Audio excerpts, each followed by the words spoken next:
Soy Ignacio Torralba, el Tiet, y esto es Entender de Vinos. Cuando nos adentramos en el conocimiento de una materia, enseguida empieza la idea de las clasificaciones. Por ejemplo, en el tema de los vinos, una pregunta que se suele plantear es ¿cuántas clases de vinos hay? No hay dos vinos iguales. Siempre he comparado los vinos con las personas. ¿Cuántas clases de personas hay? Tantas como personas. Por eso, el vino no se fabrica, el vino se elabora. La diferencia es que un proceso de fabricación se repite siempre igual, para que el producto que salga sea idéntico. En cambio, en la elaboración, lo que hacemos es tutelar o colaborar a que un proceso natural se lleve a cabo con el mejor resultado posible, pero nunca igual. Con el vino esto no pasa. La climatología, la tierra, la forma de hacer, siempre son diferentes. Por eso ya se parte de mostos diferentes, con métodos diferentes, que dan vinos diferentes. Aún después de elaborado y embotellado, puede evolucionar y de hecho evolucionará de forma diferente. En alguna ocasión, con motivo de alguna fiesta o alguna reunión familiar, he abierto varias botellas de un mismo vino, que con toda seguridad venían en la misma caja y, degustadas con atención, cada una tenía peculiaridades diferentes.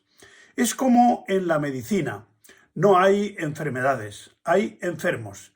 De lo mismo que un enfermo se muere, otro puede tener síntomas leves. Entre las personas hay altos, bajos, gordos, flacos, diferentes razas, con diferentes idiomas. De la misma manera que el vino de una misma bodega año tras año tiene diferencias significativas.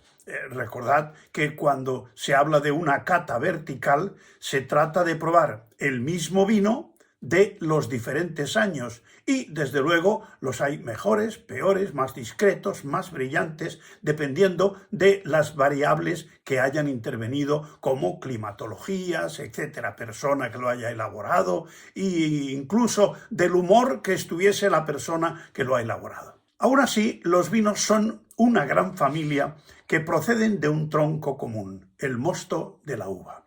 Se pueden hacer productos fermentados con frutas y otros productos a los que quien quiera les puede llamar vino de piña, vino de pera o de chirimoya. Y en esa gran familia se pueden agrupar por criterios diferentes, por su procedencia geográfica, por el país, por el clima, por la zona, por el tipo de uva, por su color, por su método de elaboración, por su grado de dulzor, por su grado alcohólico, por su tipo de crianza. Es decir, se pueden agrupar por tantos criterios como se quiera y ninguna clasificación será exhaustiva.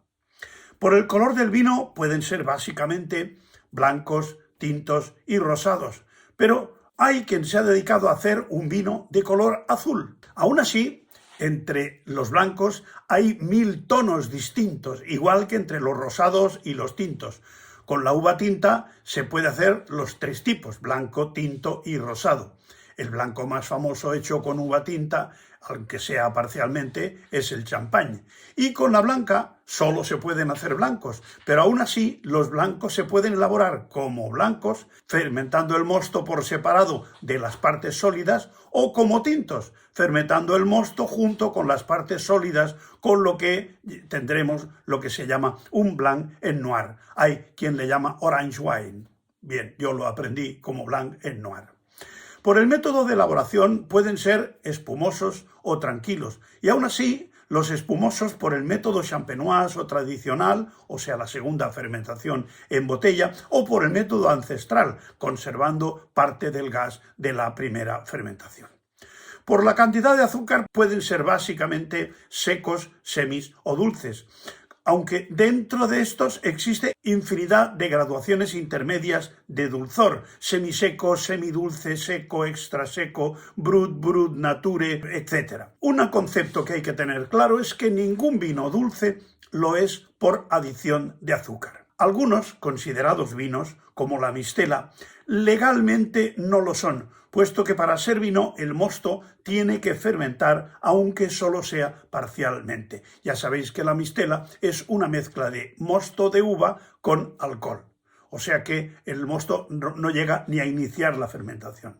El dulzor puede provenir de interrumpir la fermentación, de sobremaduración, de pasificación, por botritización, etc. Por el tipo de crianza también son muy variados, desde los vinos que no tienen crianza, crianza en garrafas al sol, en barricas de madera, en cubas de madera, de cemento, de fibra de vidrio, etc. Los países con tradición vinícola, como Francia, España e Italia, tienen una clasificación de los vinos en forma de pirámide. En la base de la misma figuran los vinos corrientes o de mesa, baratos y de consumo diario. Por encima de estos están los que tienen alguna identificación de procedencia genérica, por ejemplo, vinos de Cataluña o vinos de La Mancha. A continuación están los llamados VDCPRD, vino de calidad producido en una región determinada. Y en la cúspide de la pirámide están los grandes vinos o los grandes crus. En el año 1855, con motivo de la Exposición Universal de París, por orden de Napoleón III, se llevó a cabo una clasificación de los vinos de Burdeos en primero, segundo, tercero, cuarto y quinto cru. Es una clasificación que por diversos motivos ha llegado hasta nosotros prácticamente inmutable, porque se han producido dos pequeñas diferencias, pero muy ligeras. O sea que, ¿cuántas clases de vinos hay? Tantas como vinos, porque no hay dos vinos iguales. Saber cuántas clases de vinos hay también es entender de vinos. Hasta otra.